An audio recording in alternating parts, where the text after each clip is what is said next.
எல்லாருக்கும் hi. Students comment செக்ஷனில் கேட்குற டவுட்ஸை கிளியர் பண்ணுறதுல தேர்ட் வீடியோ. ஆக்சுவலாக என்ன டவுட் கேட்டிருக்காங்கன்னா, கம்பல்சரி கொஸ்டினை எழுதாமல் விட்டுட்டா என்ன ஆகும்? ஏன்னா கம்பல்சரின்னு பேர் வச்சுருக்காங்களே, கம்பல்சரி இப்போ எழுதி தான் ஆகணுமா? நான் தான் படிக்கவே இல்லையே அந்த கொஸ்டின். ஆக்சுவலாக கம்பல்சரி கொஸ்டின் உங்களுக்கு தெரியலனா நீங்கள் எழுத வேணாம், விட்டுடலாம். அதுக்காக உங்களுக்கு அந்த பேப்பரை கரெக்ஷன் பண்ணாமலாம் போக மாட்டாங்க. அந்த கொஷினுக்கான மார்க் மட்டும் தான் கொடுக்க மாட்டாங்களே தவிர மீதி எழுதின எல்லா கொஷினுக்கும் மார்க் கொடுப்பாங்க. அப்புறம் ஏன் அதை கம்பல்சரி அப்படின்னு சொல்லி வச்சுருக்காங்கன்னா, இப்போ எக்ஸாம்பிள் இப்போ 2 மார்க்ஸில் ஒரு 10 கொஷின் கொடுத்துட்டு ஒரு 8 எழுத சொல்கிறாங்கன்னு வச்சுக்கோங்களேன்.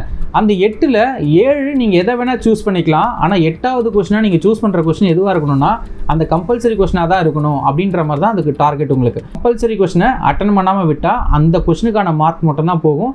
மீதி நீங்கள் எழுதின எல்லா ஆன்சர்ஸ்க்கும் கண்டிப்பாக மார்க் கொடுத்துருவாங்க. எதுவும் மைனஸ் மார்க்லாம் போட மாட்டாங்க. என்னோட எக்ஸ்பீரியன்ஸை வச்சு நான் என்ன சொல்கிறேன்னா, கம்பல்சரி கொஷின் கேட்டாங்கன்னா அந்த கொஷின் அப்படியே விட்டு வந்துடாதீங்க.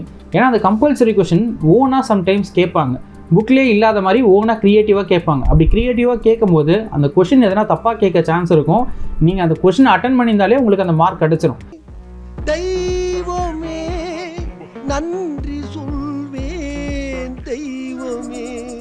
எல்லாரும் பப்ளிக் எக்ஸாம் ரொம்ப சூப்பராக எழுத ஆல் தி பெஸ்ட்.